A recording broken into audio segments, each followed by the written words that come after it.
My first job out of college, I lived with 25 Japanese fishermen on a longliner fishing boat in the middle of the Bering Sea. Actually, first I lived with 75 Polish fishermen, but believe me, that is a whole different story.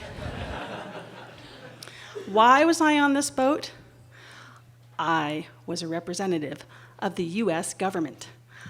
I was a foreign fisheries observer working for the National Marine Fisheries Service.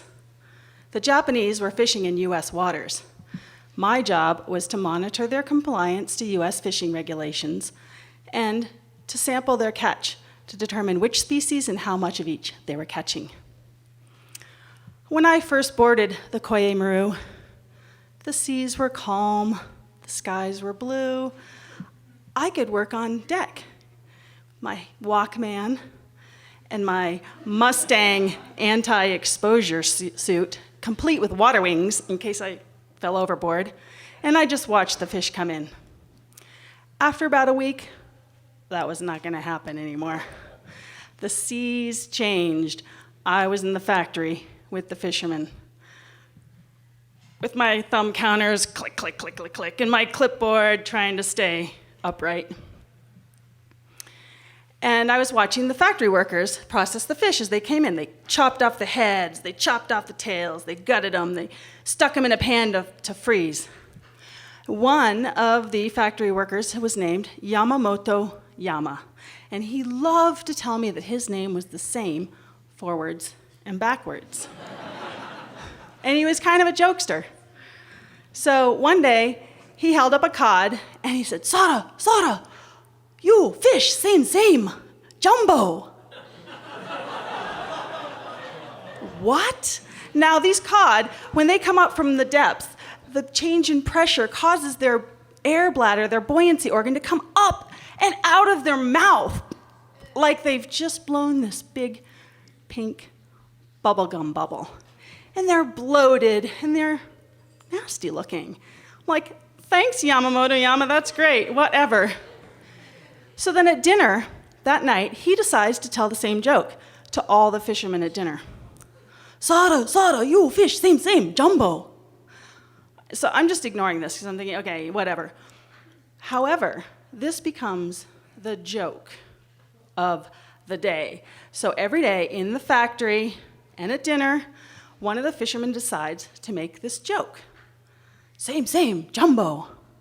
I'm thinking, okay, I know I just got off this Polish boat where they kept trying to get me to eat more. I mean, I know I'm not petite, but I don't think I'm jumbo. So I'm getting pretty sick of this after a couple weeks. At dinner one night, this young fisherman, he decides he's going to get in on this joke action, and he's going to make this joke.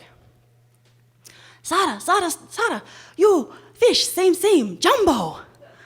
I'm like, okay, I have got to put a stop to this because I have to live with these guys for another month or two.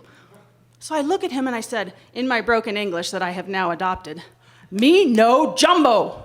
Me no jumbo." Sitting next to me is the radio operator. And he's sort of become my Japanese father. I call him my Japanese father because he has a son and a daughter my age and my brother's age, and he helps me in the factory. He sends my radio messages back to National Marine Fisheries Service, and he's teaching me some Japanese. So he sees that I am not happy, and he's going to make it all better. "Oh, Sara-chan, no, you know jumbo, you jumbo." Right. Okay, yeah, that's better, right? So for 2 weeks in the factory and at dinner, they have not been calling me fat. They have been commenting on my breast size. Right.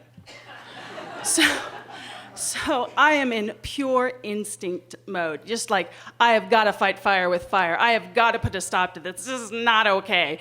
And I look at that poor young fisherman and I said, "You."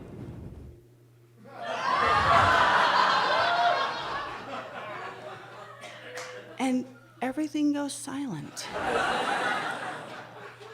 And then the fishermen look at me and they look at him. Oh.